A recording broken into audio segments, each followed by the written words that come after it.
Welcome to the mother of all talk shows, coming to you live from Moscow, capital city of the Russian Federation.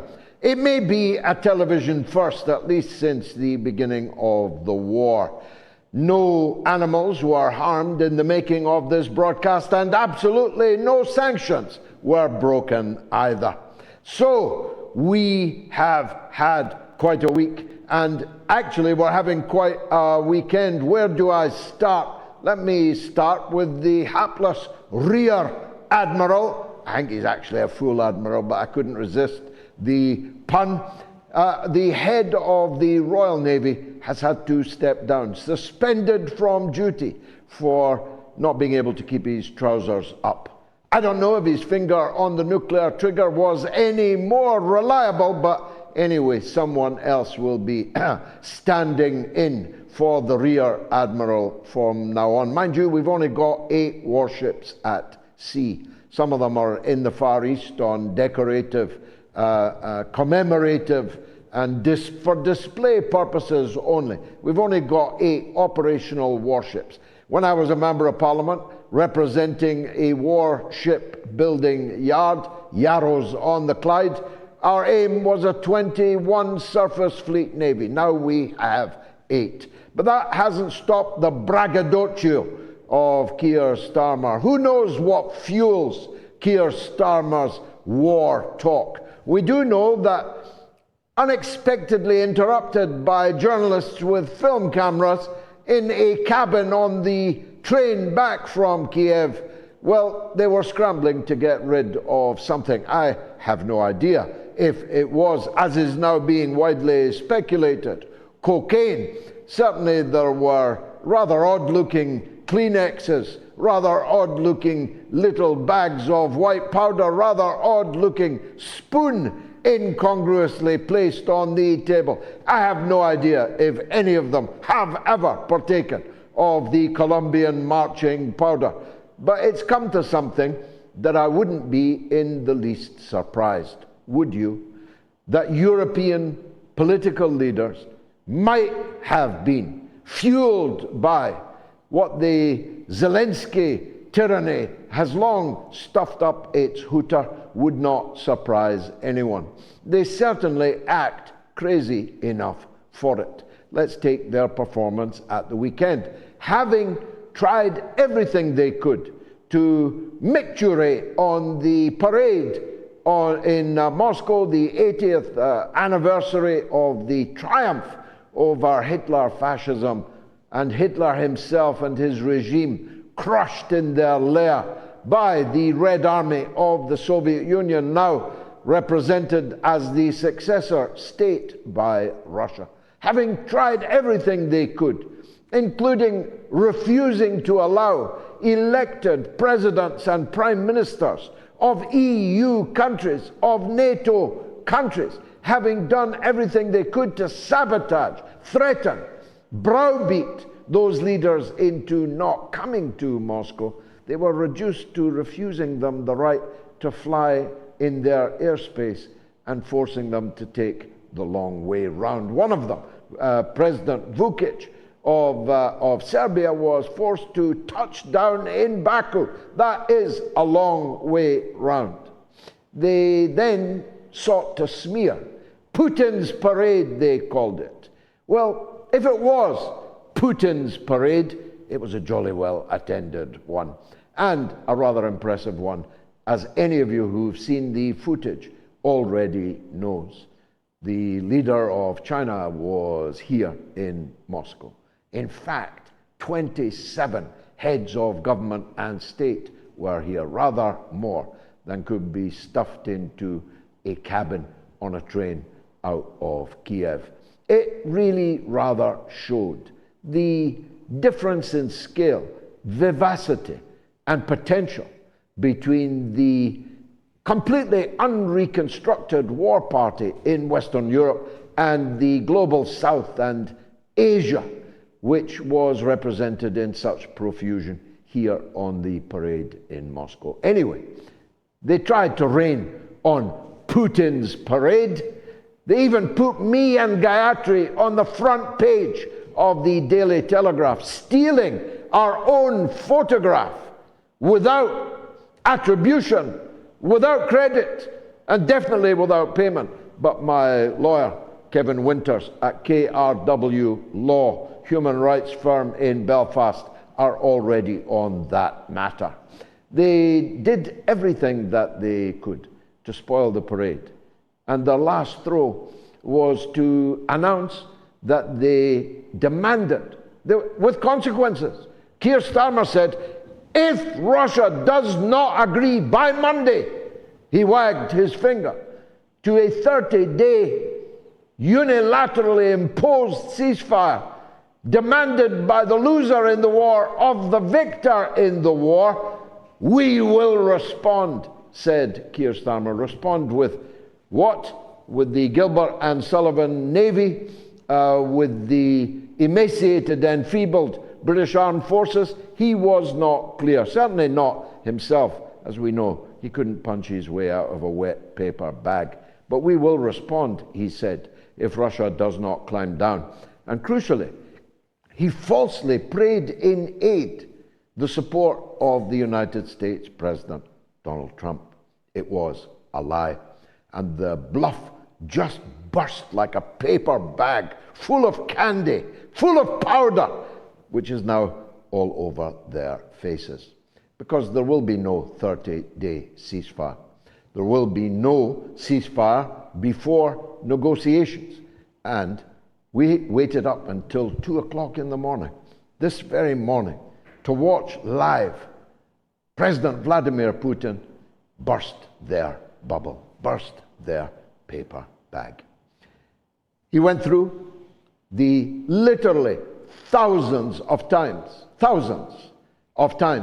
that the Ukrainian regime has broken ceasefires, including this 3-day ceasefire over Victory Day weekend. Thousands of times. They flew drones, fired shells, did everything that they could to cause more bloodshed when a ceasefire was being unilaterally observed on the Russian side.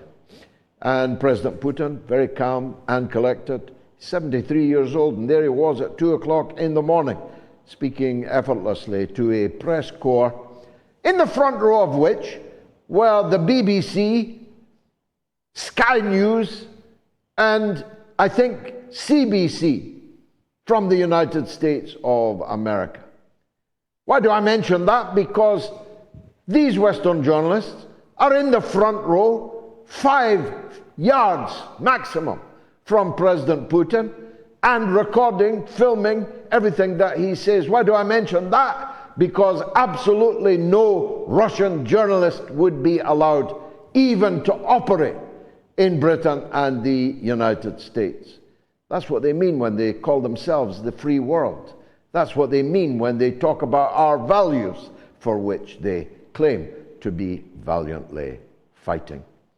President Putin, on the rebound from that carriage in Kiev station, said there will be no 30-day ceasefire, but I'll meet you on Thursday in Istanbul. Not necessarily in person. I don't know if he's going for the first day of the negotiations, but he's going to meet with the Ukrainians in Istanbul on Thursday. The very thing which Keir Starmer said would be unacceptable to him, Macron and a couple of other jokers, and, he said, President Donald Trump.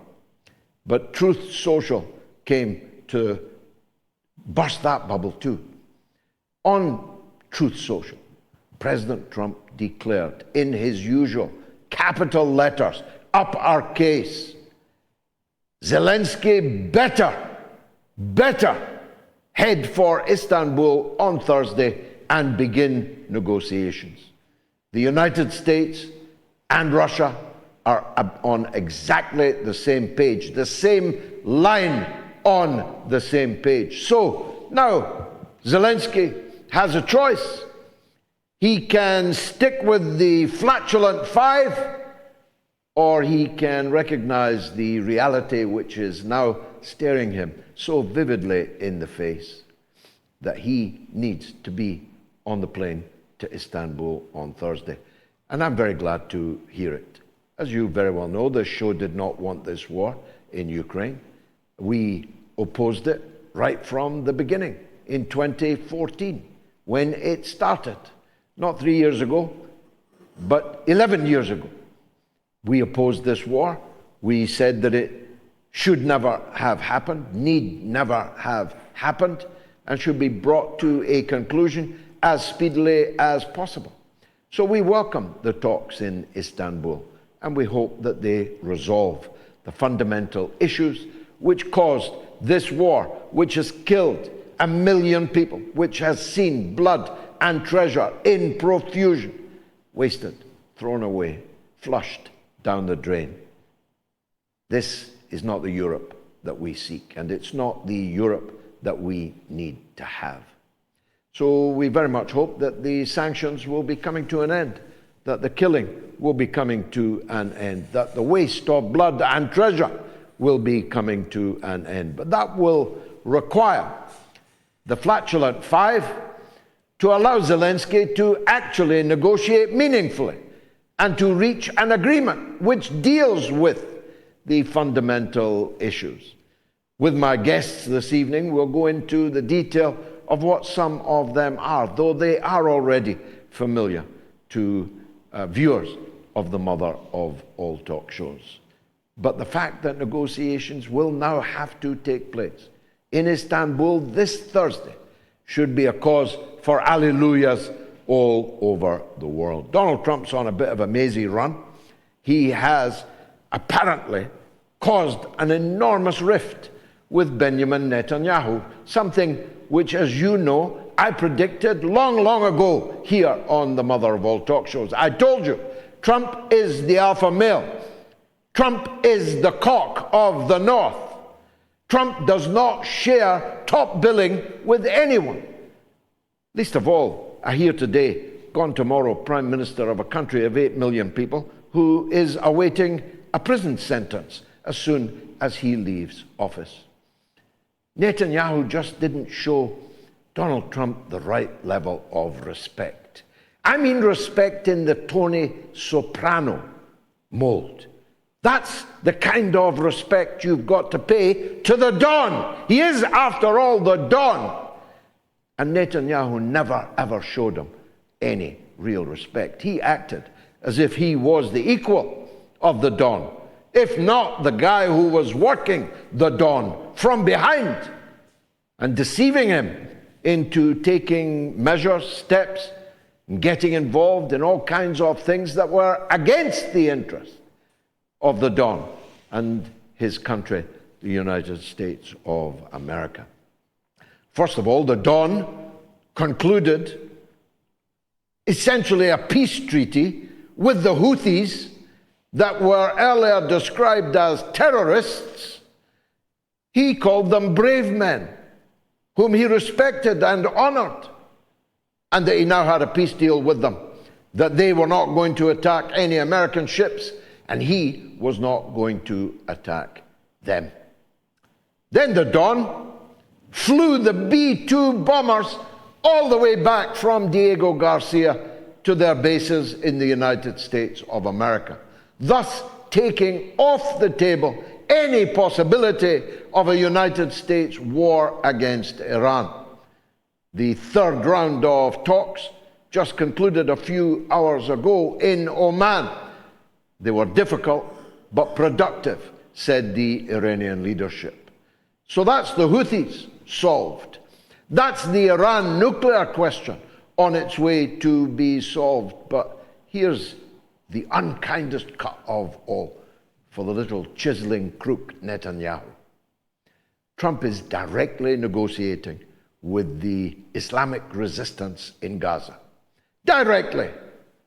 On how they can get a ceasefire, how they can get the remaining hostages being held in the Gaza Strip freed, and because he's on something of a Gulf waltz at the moment, Donald Trump, he even has let it be known that he might be prepared to unilaterally recognize a Palestinian state. Now, there's a lot of slips between cup and lip, but can you imagine how all this is going down?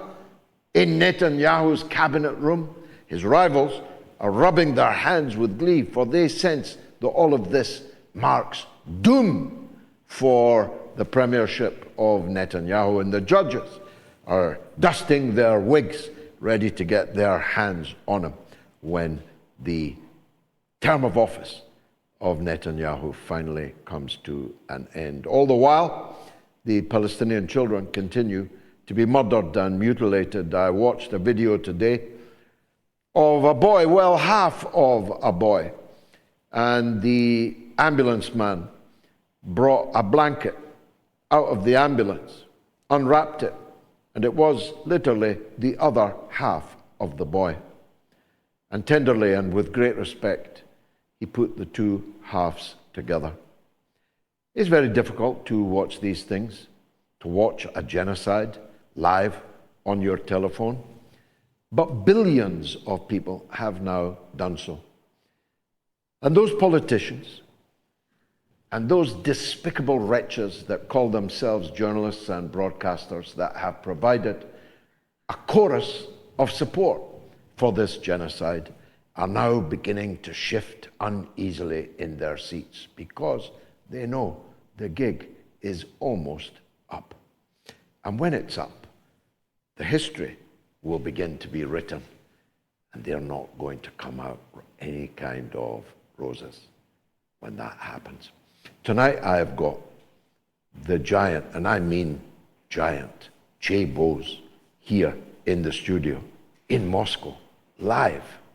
And I promise you, you're going to want to see and hear him. And in the second half of the show, I've got the one and only Jackson Hinkle, the most handsome, charismatic 24-year-old since I was 24 years old. It is the mother of all talk shows. Stay tuned.